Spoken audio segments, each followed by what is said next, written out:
Quickly, Notre Dame injuries. Their starting center, Ashton Craig, is out for the season. It's a big loss.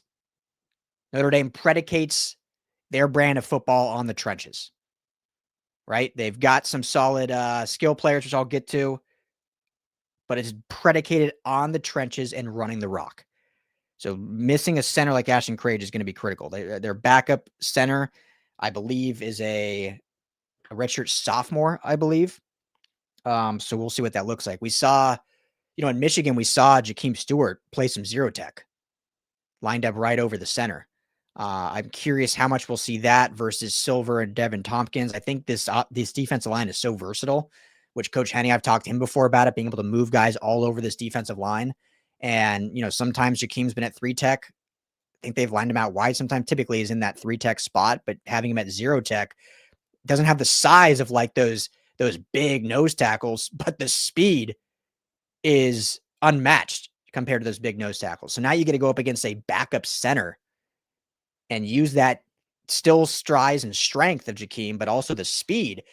I mean, that's how he's gotten some explosiveness in the backfield. So Devin Tompkins obviously can play in that nose if they want to do that. If they're doing, more of the 4-4-3 model, based on that one gap or whatever. So yeah, that's a big out. Defensive tackle Gabriel Rubio also out. Another big one. Edge Logan Thomas also out. So as of now, those are their 3 kind of premier guys out. I mean, those are big losses for Notre Dame. Micah Gilbert, who's like a backup receiver, has got some run. He's questionable with a hand.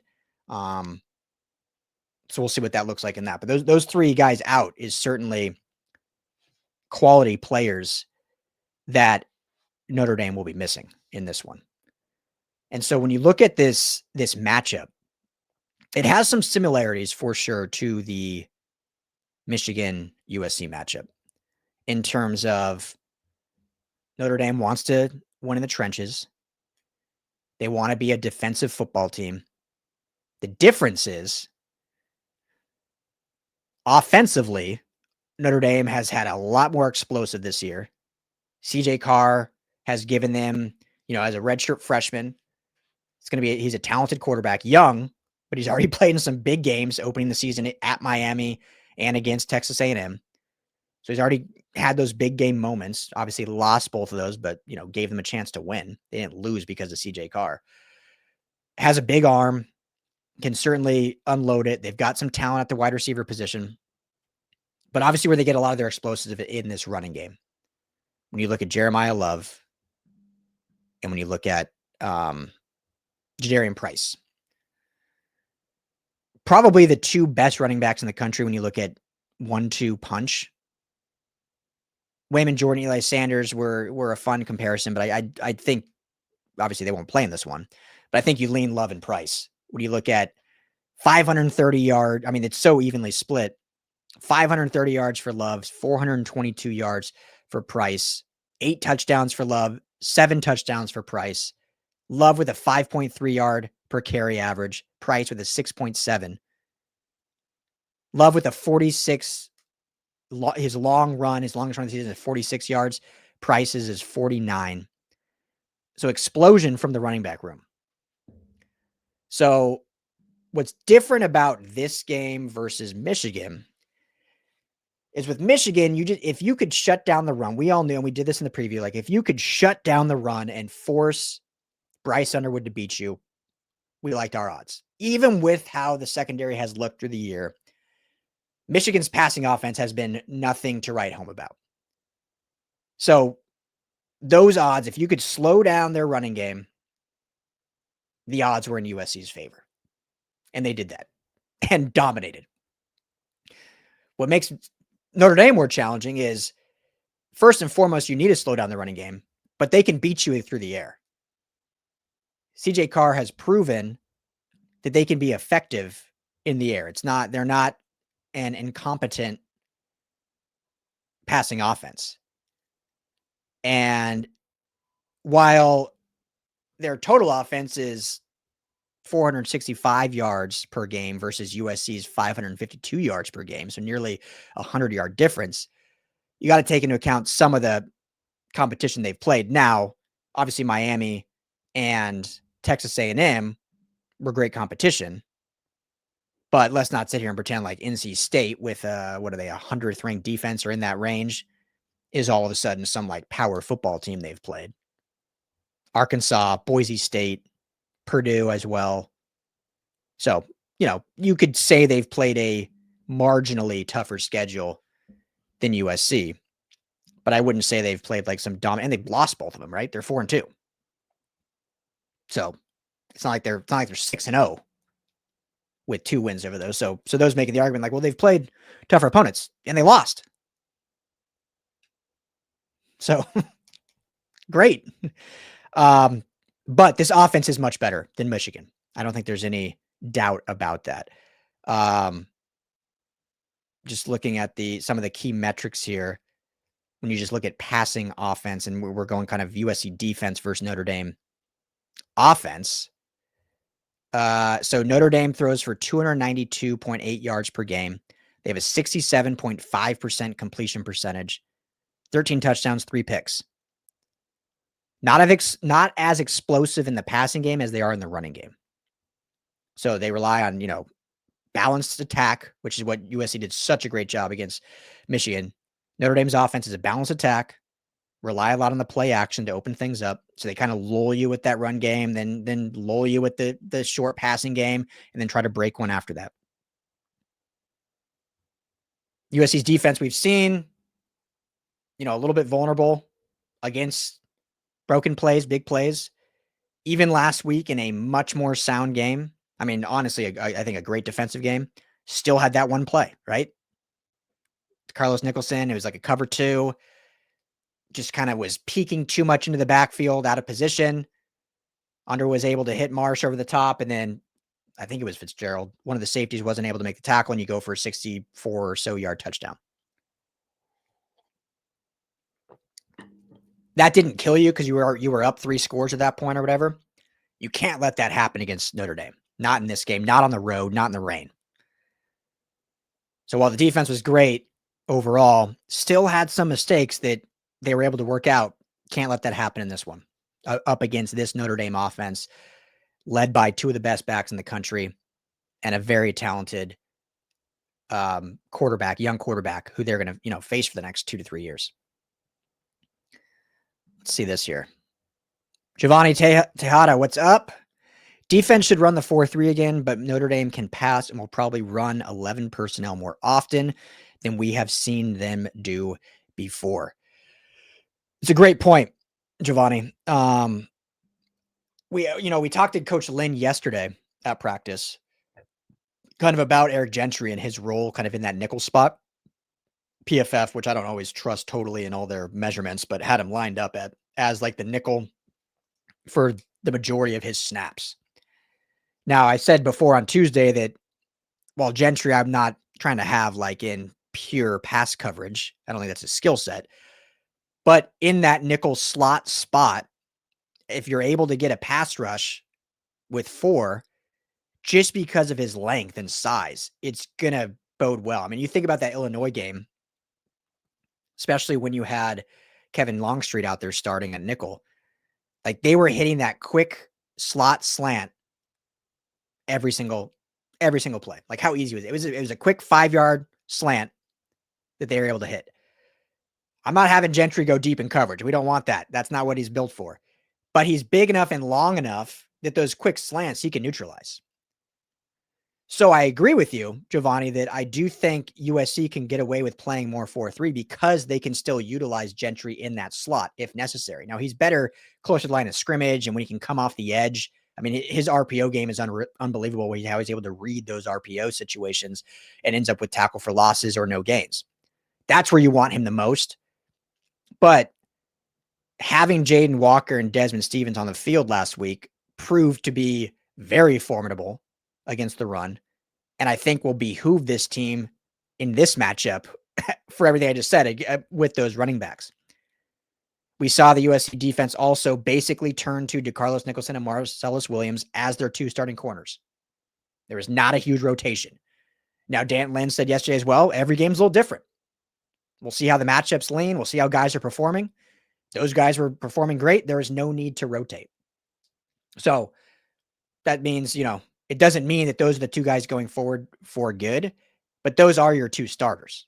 We'll see what the rotation looks like and how they're able to perform and hold their own and do their job in slowing down that attack. And obviously that allows then Ramsey, like everyone's been screaming at the wall for, Ramsey to be back in his natural spot at safety with the midseason All-American Bishop Fitzgerald. So this is a tough matchup for this defense. If they can play like they played last week, they will do okay. They're not going to, I don't think I've seen enough where I can say they're going to shut this Notre Dame offense down just because Michigan is so one-dimensional. Notre Dame has both facets of an offense, but they can hold their own. It won't be like the squeaky wheel against Illinois where, they were praying for turnovers to get a stop. They will be able to hold their own if they're able to do that schematically and play gap sound. So, I like this defense to be able to get stops when necessary. Let's go with that. Get stops when necessary. And obviously, if you're able to get pressure with 4, that's going to obviously behoove you very well. Now, we know Dan Lynn will absolutely dial up some great simulated pressures. He'll dial up some blitz packages from the safety position. We saw Fitzgerald get his first career sack last week. We've seen DeCarlos Nicholson blitzing off the edge. We've seen Ramsey in blitz packages. So we know we'll see some of that, but you don't want to rely on that. Those should be like surprise third down blitzes that then get you off the field. So hopefully this defensive front with Devin Tompkins, with obviously Cam Crawford, Anthony Lucas, Braylon Shelby, with the rotation of Jakeem Stewart and Keyshawn Silver. We'll see Carlin Jones some because obviously Floyd Bicard is going to be out for the next few weeks. So we'll see Carlin Jones, the redshirt freshman. So what kind of pressure can they surmount with just 4? Now we flip over to USC's offense versus Notre Dame defense. What's up, Jake? Fitzgerald is I'm guessing, beast. Bro, I hope he gets 2 more interceptions. The whole word all week was, hey, he's just in the right place. Not just, but he's in the right place at the right time, which as a safety is what you need to be. Because you're typically not in man coverage as a safety. Be in your spot. Be where you're supposed to be, reading the eyes of the quarterback, reading the defense. And Fitzgerald's been that in spades. So as I said earlier in the show, he is by far their most impactful transfer this year. By far. So he's been fantastic, really athletic. Of course, I didn't even mention Jade Abasari. Need to see Jade and Jakeem get some pressure up the middle against their second-string center. Exactly, Giovanni. I was saying earlier how Notre Dame's out there starting center. We saw Jakeem Stewart line up at zero tech at the nose spot last week a few snaps against Michigan. Doesn't have like the size of a true nose like Jade Abasari might, but he has the quickness and the strength and just the speed to beat, those interior gaps. And with the backup center, gets me excited. Gets me excited to see those two guys eat there, hopefully, with that speed and that size combined. So looking at offensively versus Notre Dame defense, this is not as good of a Notre Dame defense as we've seen in years past with Coach Freeman, right? Still a solid unit, but is definitely not as good as we've seen. Let's see here. Looking at some of these statistics.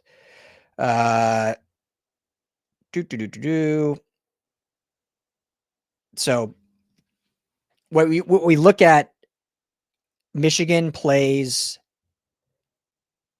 a combo of kind of man and zone. Notre Dame is going to play a heavy man defense unless they switch things up entirely this week. But they'll play a heavy man. So I bring that up because this is where we'll see, hopefully, or how we can see kind of a different shift in Lincoln Riley play calling. When you play against man, or at least a good man defense, the screen game is a little bit more difficult. So the screen game with your running backs, those plays that I say is my favorite play in the offense right now, when they put Walker Lyons or Lake in motion, and as soon as you snap the ball, he just leaks out on basically 1 yard depth. Jaden Maiava rolls out with him. If there's someone there, he runs it. If not, dumps it off to him. It's like a guaranteed 10-yard gain. They've done it on 4th and 1s multiple times. They've done it on goal line situations. That becomes more difficult in man. And this is where, Lincoln Riley, depending on his play, and this is going to be up on Jaden Maiava pre-snap. And this is why, for those that many of you know, Trojan fans are super smart. But for those who don't know, this is why you see when you put guys in motion, it can kind of trigger what the defense is. If someone's following that guy specifically, it's in a man coverage. If they're passing it off to someone, you're looking at more mesh concepts or zone concepts. So with man, we'll see what the screen game can look like. And it's going to change things up a little bit. You're going to have to be a little bit more nuanced, a little bit more creative, a little bit more deceptive in kind of what those screens are, because there'll always be someone dedicated to the tight end, to the running back. So how do you get them open and available in that cadence will be interesting. And that's a huge part of this offense right now. So that will be the challenge for USC, is how to spring that screen game. Where it bodes well for USC in man coverage is good luck stopping Mekhi Lemon, who is just eating up every man coverage, every defender. I mean, good luck covering one-on-one Mekhi Lemon. Now, obviously, you can do different concepts that, have shadows. You have man coverage plus some like safety help over the top, or safety help even down low. But this matchup definitely bodes better for USC. Because if they do that, if they decide, okay, we can't let Mekhi Lemon is just eating against man coverage, we're going to shadow him or shade him with one of our other safeties. Okay, well, then you got Jacoby Lame one-on-one. Tinook Hines one-on-one.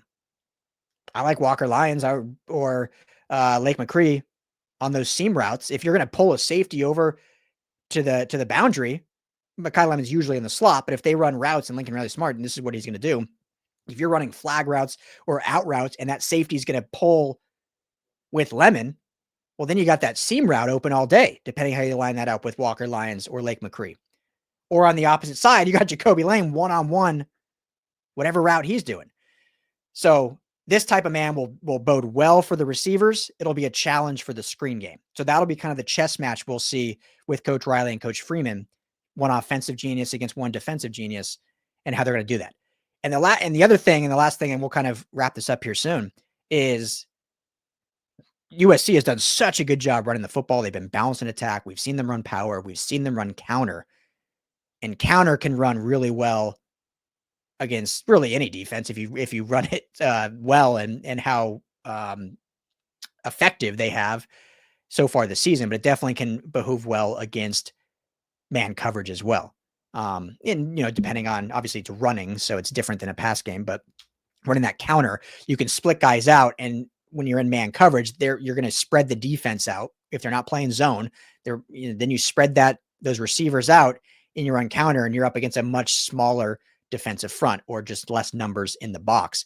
And you can let Alani Noah, Justin Tano, those pulling guards and tackles just absolutely eat, and watch King Miller, as we've seen, use his vision between the tackles, increase these tiny little dwellings of openings, and increase it for 40 plus yards. So I like the matchup USC offense against Notre Dame defense. The matchup of USC defense against Notre Dame offense is going to be one where if USC can get a couple stops, they don't have to be as dominant. I don't know if they will be. Obviously, we hope they are.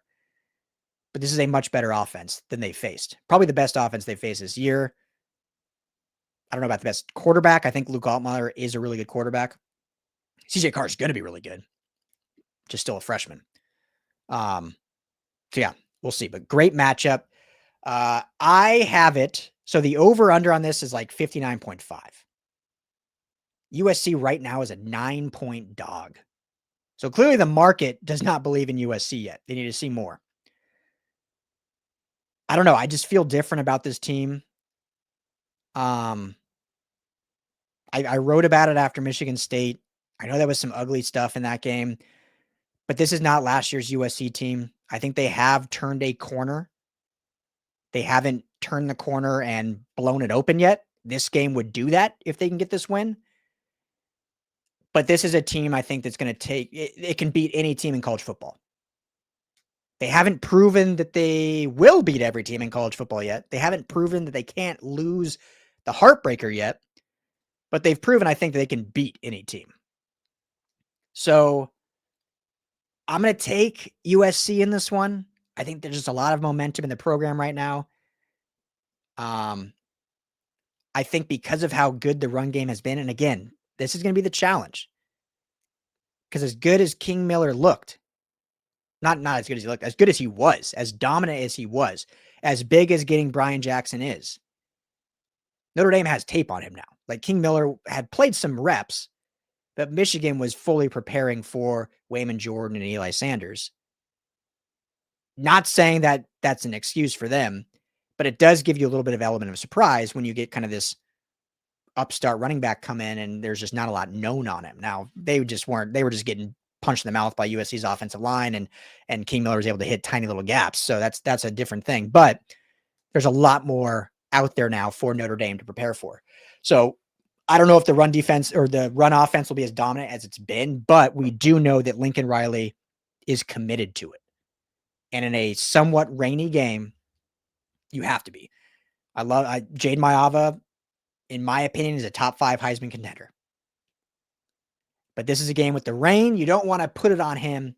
Don't want to have to put it on him to go win you the game. I think he can do that. If he can limit the one mistake he's made the last 2 weeks. But you want to lean on this run game. So yeah, prediction. I like I said, USC in this one. It's a 59.5 over under. 9-point favorite, as I mentioned. Notre Dame is right now. A lot of people are saying this is going to be a shootout. A lot of people think this is going to be a shootout. Take the over. It's going to clear easily. I've seen 31-34. I've seen 42-45. I wouldn't be surprised by that because both these quarterbacks can sling it. Both these defenses have not proven dominance consistently. We haven't seen multiple weeks of dominant defensive play from either of these units. But I kind of think with the way the matchup works, with the potential rain, I kind of think it'll be a lower scoring affair. Now, I'm not saying like a 13-10 game by any means, but I kind of think we'll see some more defensive stops, maybe some turnovers just because of the rain and the sloppiness. For 7:30 local kick, so a late game on the East Coast. So I'm going to go, I like USC to win outright, but I'm going to go 27-24. Not like a low-scoring game, but, it doesn't hit 30s in this one. You know what? No. USC's going to hit 30. 30-24. USC wins by 6. Maybe Notre Dame gets a late touchdown there. I don't know. Maybe I'm too confident. I just feel good about this USC team of debunking this narrative that they're up against. And I think they can do it and prove that they are truly a physical team. And last week against Michigan was not just an anomaly. So there you have it. Thank you, everyone, for hanging out on this preview show. Beautiful Thursday, USC LAFB. If you haven't already, hit that like and subscribe button. Helps us out a ton. Be back all weekend. Plenty of coverage over at LAFBnetwork.com. Join our forum. We got a message board, brand new. I'm building it up. LAFBnetwork.com. Just go to forum in the menu there, and you can see our message board. We'll have intel there, injury updates, a lot of just quick hitting stuff. Plus, we just want you to engage, interact. It's completely free. Doesn't cost anything. You just have to, like anything else, just sign up with an email just so you have an account. It doesn't cost anything. So check out that. We got merch available. You can find it right here on the channel or at LAFBnetwork.com. Just go to the shop button. Plenty of USC merch, plus other Dodgers. Got a great Shohei shirt. Again, Dodgers playing in 2 hours now. Got a Lakers shirt. So check out that and become a member. You can sign up for a membership right here on the USC LFB channel or at LFBnetwork.com. Join our community. It helps us out a ton. Plus, we're going to donate part of those proceeds to help youth sports initiatives right here in Los Angeles. So you're getting great content. You're helping the team out at LAFB. Plus, you're helping youth sports here in LA. You guys rock. This is fun. I'm loving doing this midday show by week or 2 days a week. Maybe we'll add more. We'll see. Got a lot of stuff in the pipeline that I'm excited about. We're doing some more high school stuff. I won't announce it yet, but with recruiting and SoCal High School, I'm going to start doing a lot more in that field. We actually have something that no one does, that we have some licensing that we just kind of signed a deal for. So that's coming soon. I'll announce that when it's more, all the T's are crossed and the I's are dotted, but some exciting stuff here at the LAFB network. So thank you as always, everyone. If I don't talk to you, enjoy the game, but I will have some more videos out tomorrow, Friday, leading up to this massive Saturday matchup. Anyone traveling, be safe, stay dry, have a blast. And as always, fight on.